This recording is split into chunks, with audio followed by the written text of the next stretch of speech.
Olá, primeiro eu quero agradecer cada uma de vocês, cada mulher que está aqui agora, por estar se permitindo nesse momento ao Planner Jornada Criativa 2024. Então, estamos aqui novamente e hoje nós vamos falar sobre a organização pessoal. Mas antes eu quero fazer uma pergunta a vocês. Então, quero saber se vocês fizeram, né, a escrita criativa, ó, do ponto A ao ponto Z. O que é o lugar que eu me encontro hoje, que é o ponto A, até onde eu quero estar e aonde eu desejo caminhar para que eu possa chegar ao final de 2024 no ponto Z. Mas se eu não conseguir chegar nesse ponto Z, que eu possa levar algumas coisas desse mapa, dessa escrita criativa para 2025. Mas que eu possa também olhar para essa escrita criativa e falar assim, olha, quanta coisa eu fiz no ano de 2024. É sobre isso, gente. E agora, então não deixem de fazer, viu? Não deixem de fazer, escreva tudo do ponto A ao ponto Z. É uma das primeiras folhas aí do Planner Jornada Criativa. E agora nós vamos dar a introdução, né, à organização pessoal. Quando eu falo de organização pessoal, as pessoas falam assim, Alessandra, mas é tão difícil a gente planejar, ficar planejando o que eu vou fazer daqui uma semana, daqui um mês, daqui um ano. Mas eu falo com vocês, gente, se a gente não planejar, a gente não faz. Se a gente não colocar data, se a gente não colocar até horário, né, no dia, que horas que eu vou fazer isso, a gente não faz. A gente posterga, né? A gente entra numa frequência aí de procrastinação e acaba não fazendo nada. Então, é muito bom, eu falo com vocês, é excelente, é maravilhoso quando a gente olha o nosso planner e tá cheio assim de ok. Eu costumo colocar ok naquilo que eu já fiz, porque aí na hora que eu olho o meu planner, né, o meu planejamento, seja diário, seja semanal, seja mensal, seja anual, quando eu olho para ele eu falo assim, olha, quando eu olho para trás, né, no próximo ano assim, falo, olha quanta coisa eu fiz e eu já nem me lembrava mais. E isso assim é tão gratificante, é tão energizante que quando a gente começa, a gente não para mais. Quando eu falo também de organização pessoal, engloba também a ambiência, o local onde eu vivo. Porque uma coisa que eu sempre prego também, seja nos meus atendimentos, com as pessoas que têm uma dificuldade maior assim, de organização, é como está o local onde você trabalha, o local onde você vive, como está a sua gaveta, como está a sua jornada, a sua mala dessa jornada de vida. Está uma bagunça? Como que ela se encontra? Quando você olha para ela, como que você vê essa mala? Se fosse a mala de uma outra pessoa, você estivesse com ela num quarto e ela abrisse aquele fecho e a tampa dessa mala pudesse abrir ali, você olhasse aquela mala, qual a primeira impressão? Qual a primeira impressão que fica aí da sua mala? Preste atenção nisso. Então, quando a gente cultiva essa organização da ambiência, do local onde que a gente está, do local onde que a gente está inserido, da nossa casa, né? Até da nossa rua, do nosso bairro, porque aí a coisa vai virando uma bola, sabe? Quando a gente tem esse olhar, né, para esse autocuidado do local onde eu vivo, eu falo com vocês que tudo se torna mais fácil, porque quando está organizado, eu sei onde vai estar meu lápis, eu sei onde vai estar a minha tesoura, né, se eu mexo com tesoura, né, nos meus criativos, eu sei onde vai estar aquela roupa que de última hora eu precisei cumprir ali um compromisso, eu sei onde que ela vai estar, porque ela está exatamente aonde que eu organizei que ela estivesse. E isso é tão importante, a gente ganha tanto tempo. E quando as pessoas falam assim, eu não tenho tempo para nada, não tenho tempo nem para planejar, não tem mesmo, porque se tiver tudo desorganizado, você não consegue nem sentar para se organizar. É sobre isso também, né, gente? Então a gente tem que prestar muita atenção nessas questões. E isso, gente, está tudo escritinho aqui no planner, tá? Olha, então eu deixei aqui muitas pinceladas, né, para vocês irem olhando.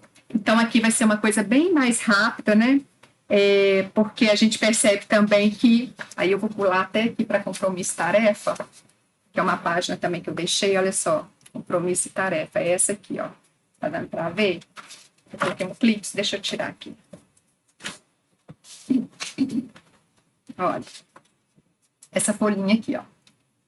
Então, quando eu coloco no meu dia a dia, que eu não vou falar de semanal, não vou falar de diário, vou falar o que normalmente, que é aquele que é cotidiano na minha vida. O que eu faço de compromisso cotidianos e o que eu tenho de tarefas cotidianas. Então, eu vou escrever. Por exemplo, tarefa é aquilo que eu faço toda hora, né, gente? Já virou assim, eu nem preciso pensar para fazer. Na minha casa, por exemplo, eu não tenho quem faça o café da manhã para mim. Eu tenho que levantar e fazer meu café da manhã.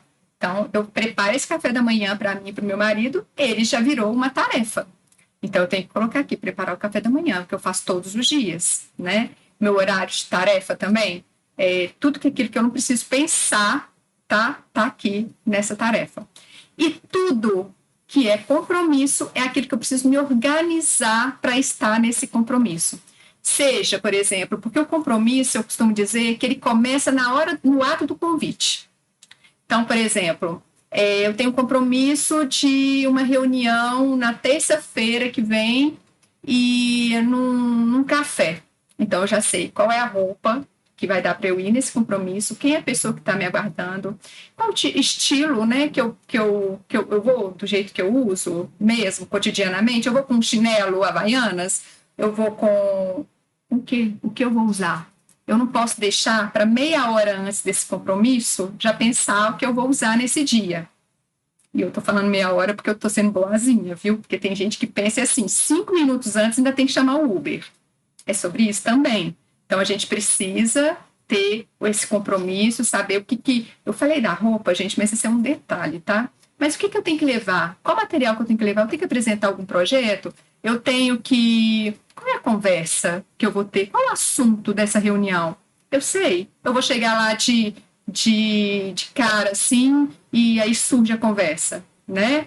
Agora, por exemplo, um café com uma amiga é uma coisa mais tranquila? Sim, é uma coisa mais tranquila. Quando eu falo de compromisso aqui, eu estou falando de um compromisso assim que já está marcado. Por exemplo, um médico que eu consegui uma marcação para daqui a um mês, né? Então, eu tenho que colocar aqui quais os exames que eu tenho que levar. Eu vou procurar esses exames aqui 15 minutos antes de sair de casa. Não, né, gente? Porque talvez a gente nem encontre se a gente estiver desorganizado. E aí a gente vai chegar nesse exame, nesse médico, e ele vai falar, e os últimos exames? Ah, não trouxe. Né? Então fica aquela consulta pela metade, a gente sai de lá com a impressão que a consulta esteve pela metade, mesmo o médico lá, a médica, né, tendo feito o melhor, a gente vai sair de lá com sensação assim, eu poderia ter levado os exames, né? Então, é sobre isso. Então, o que eu tenho de compromisso, o que eu tenho de tarefa? Quando eu coloco isso numa folha, isso se torna mais leve, sabe? Porque eu sei todos os dias o que eu vou fazer de tarefa e quais são os meus compromissos aí que estão agendados já, né? E eu sei se eu vou poder cumprir ou não, né? Porque eles já estão aqui. Eu fiz uma folha, mas vocês podem imprimir quantas vocês quiserem, vocês podem fazer ela semanal, vocês podem fazer ela mensal.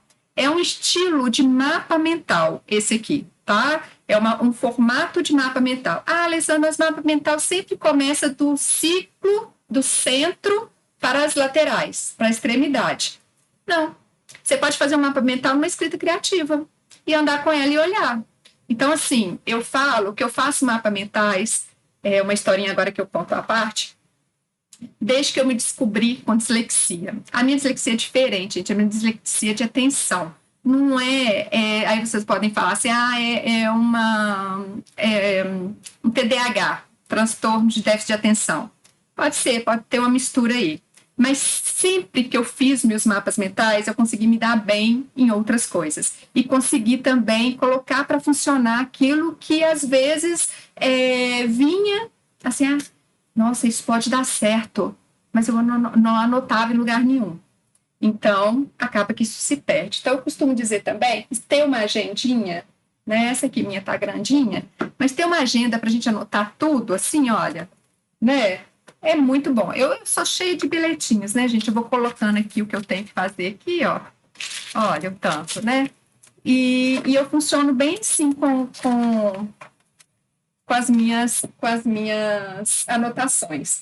Eu acho isso tão importante. Tudo aqui, o que vocês estão vendo aqui, são anotações. Olha, cada coisa está de um jeito. Ah, Alessandra, mas você se perde? Não, cada um deles é relativo a alguma coisa. Esse ano, por exemplo, esse ano não, gente, desculpa, ano passado, eu comprei vários cadernos iguais aqui, olha. E aí eu coloquei na frente da capa deles. Deixa eu ver onde vai dar para aparecer aqui, ó. Aí cada hora, cada um é uma coisa. Então eu não me perco. Quando eu quero sobre aquele assunto, eu acho ali nas minhas anotações. Então, quando a gente tem essa organização, também a gente vai perceber que as coisas andam muito mais fáceis, tá?